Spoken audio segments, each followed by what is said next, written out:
Bueno, continuamos aquí, las recordamos, estamos en la ciudad de Beltramo, del partido Libertad.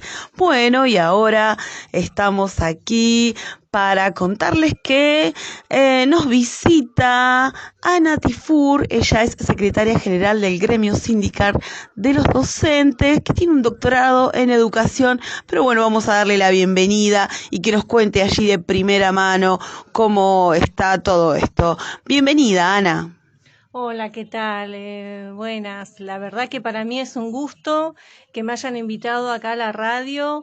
De acá me tengo que ir acá a otro medio también de radio. Así que estoy muy contenta de que esto se difunda porque, bueno, acá me invitaron de la universidad para dar una charla sobre educación. Así que bueno, estamos muy felices de poder haber venido. Buenísimo, Ana. Bueno, comencemos. ¿Es importante que los chicos tengan educación? La verdad que sí, es muy importante porque la educación cumple una función de socialización. Acá, como dijo y como dice siempre mi amigo Ángel Gómez, que hace poco nos vimos, hace un poquito, en un congreso, estuvimos en París. Las personas, con la educación están en un proceso de socialización, ¿no? Que esto se da también a lo largo de la historia. Las sociedades preparan a nuevas generaciones para su participación en el mundo del trabajo, en la vida pública. Si bien este proceso se da primeramente en la familia, ¿no? Son en los grupos donde son iguales, y también se da este proceso de socialización en las escuelas. Por eso es muy importante la educación. O sea que sí, las escuelas realmente son importantes.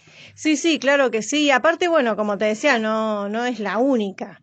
La familia también es importante, porque, bueno, incluso acá también en la radio. Acá, bueno, como medio de comunicación, como en esta radio, por ejemplo, acá también se da un intercambio, se dan intercambios de ideas, se expresan ideas, la gente escucha del otro lado, se transmiten conocimientos. Así como en la escuela que induce a conocimiento, también dan disposiciones y modos de conducta. Esto también, bueno, se da en este proceso mismo de socialización, es en donde se prepara para el mundo del trabajo de las nuevas generaciones. Claro, ideas, conocimientos, destrezas, ven qué capacidades tienen. Claro, se forman disposiciones, actitudes, se ven también qué intereses tienen también los alumnos, ¿no?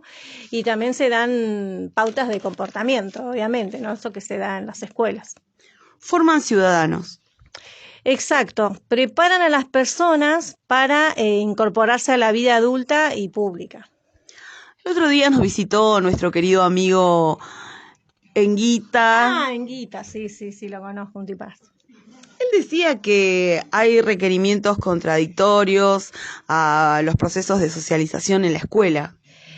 Claro, en realidad estos procesos contradictorios lo dice más que nada en el mundo de la economía, lo está diciendo, porque forman ideas, pero por las demandas, por las diferentes demandas que se dan en la esfera de la política, ¿no? En una sociedad.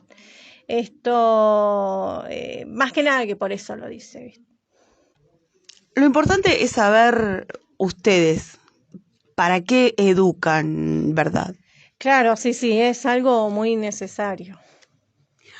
Para toda la humanidad, para la supervivencia, por así decirlo. Claro, sí, para todo en realidad, ¿no? Para el crecimiento individual, para la reproducción social y cultural. Claro, claro, sí, sí, realmente importante.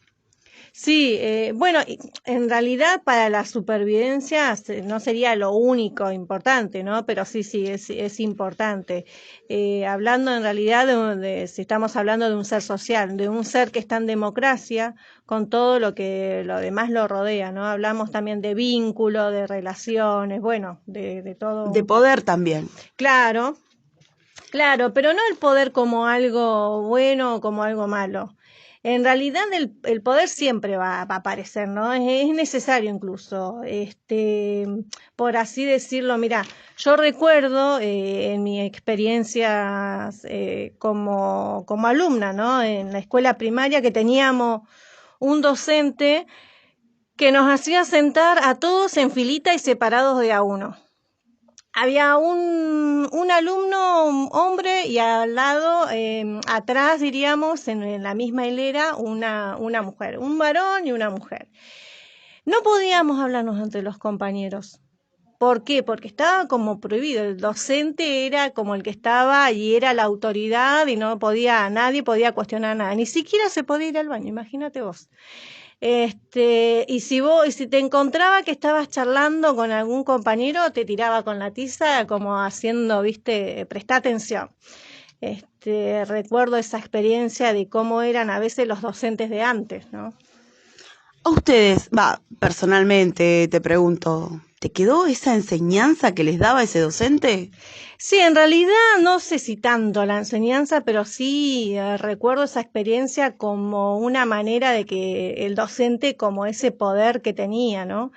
No sé si tanto en el contenido, igual, viste, los padres, lo amaban a ese profesor, era como que si el alumno iba a clase tenía que de alguna manera disciplinar al alumno y como que si la familia fuese algo totalmente fuera de lo que tiene que ver con esto que estábamos hablando recién del proceso de socialización y todo, era como que dejaban dejaban a sus hijos que el docente o la escuela sea quienes tenían que disciplinar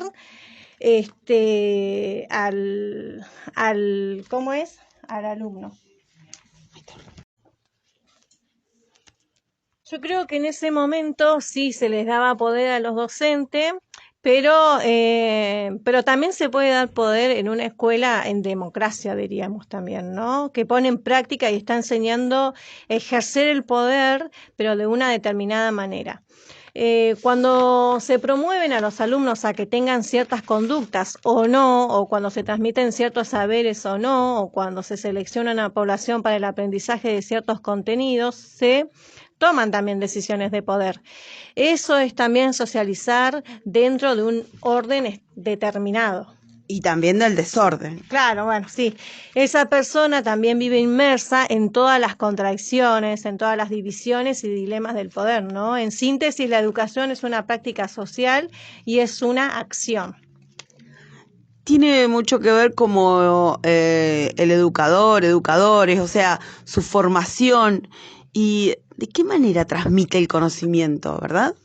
Claro, sí, tiene mucho que ver con las trayectorias sociales yuxtapuestas. ¿Por qué? Nosotros vamos cambiando también, ya no somos los mismos que antes, ¿no es cierto? O que hace unos años atrás. Yo, por ejemplo, antes yo he estado en las escuelas, ahora, bueno, me toca estar afuera de las escuelas, pero estuve por muchos años dando clases en las escuelas secundarias, primero empecé en la primaria, después continué en la secundaria, fui directora del Instituto de Formación Docente.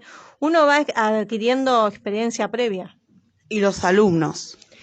Sí, los alumnos en realidad, los niños, por así decirlo, no requieren experiencia previa, porque ellos aún no han sido educados. Bueno, la primera experiencia, como habíamos dicho, educativa es dentro del grupo familiar y termina en el momento en el que ocupamos posiciones sociales. Te hago esta pregunta, Ana. Espero puedas responderme. ¿Por qué los estados nacionales estarían interesados en los medios de consagración del saber socialmente relevante? Bueno, primero es importante detenernos en qué es el Estado. El Estado es un instituto porque su autoridad se extiende sobre un territorio y porque su capacidad de obligarnos a obedecer sin posiciones mientras que permanezcamos en el territorio que controla es independiente a nuestra voluntad o a nuestro consentimiento. Tiene funcionarios encargados de mantener el orden que monopoliza y puede ejercer la violencia en respaldo de sus órdenes. El poder de los estados creció mucho y se empezó a concentrar el poder y favorecían más al desarrollo económico, a reformas, más que para formar a una sociedad. En esta sociedad donde los estados tienen competencia entre sí en lo económico y militar, también como en el terreno cultural. La sistematización de las actividades de las instituciones educativas fue la respuesta política que encontraron los estados más regazados en la competencia económica y militar para compensar su desventaja, estimulando a la vez que más que controlando la producción cultural. Interesante, muy importante lo que decís, Ana. Y bueno, no te había comentado, pero tenemos un canal de comunicación con la gente que nos está escuchando desde sus casas en esta tarde de invierno, tarde nevada por la ciudad de Beltrano. Le dejamos un gran saludo a Martín, que siempre nos escucha. Otro saludo a la panadería Iris, que nos obsequiaron unas ricas tortas fritas, las mejores del condado. Y Josefa nos manda un mensaje y dice: siempre te escucho y leo tus libros, Ana. Te felicito por todo lo que haces y quería saber tu opinión con respecto a las reformas educativas de la década del 2000.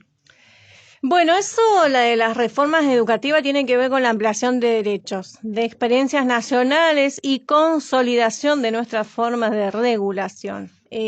Bueno, antes que nada, de contestarle la pregunta, muchas gracias por el saludito. Los coordinadores, viste, Di Piero, Ravel y bueno, no me acuerdo ahora quién otro más, decía que para cada rincón del país se expresaba una emergencia de una agenda política. Las reformas en educación era una asimetría entre la inversión de recursos y resultados. Se han hecho estudios e informes para ver las reformas educativas en la década del 90, pero con pocos resultados. En la Agencia Nacional, bueno, creció mucho la presencia de la educación, ¿no? Salieron leyes, procesos de descentralización, políticas focalizadas y se participaban en pruebas internacionales. En los primeros años de la década del 2000 fue que recién se marcó un cambio con respecto a esto, frente a la dinámica, frente a esta dinámica del capitalismo global expresado por el ascenso de China, como motor principal de la economía mundial. Ay, sí. ¿Cuánto ha crecido China? China creció un 10% anual, es una potencia, pero además demanda mucha materia prima. Pero bueno, en general no me quiero ir mucho de tema. Estas reformas neoliberales, porque es muy importante también ver el contexto, ¿no?, mundial, que también a nosotros nos afecta mucho. En la década del 90 trajo crisis socioeconómicas e inestabilidad política.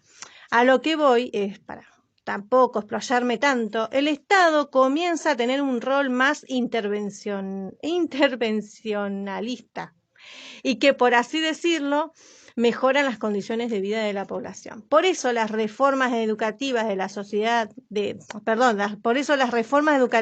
década del 2000 son parte de este conjunto de iniciativas de la reparación social. El derecho a la educación como ley, ¿verdad? Claro, sí, como ley, porque ¿qué pasa? Los derechos se expanden. Esto se expande en todos los niveles, se empiezan a reconocer los derechos de las poblaciones, porque hay poblaciones que son excluidas y marginadas.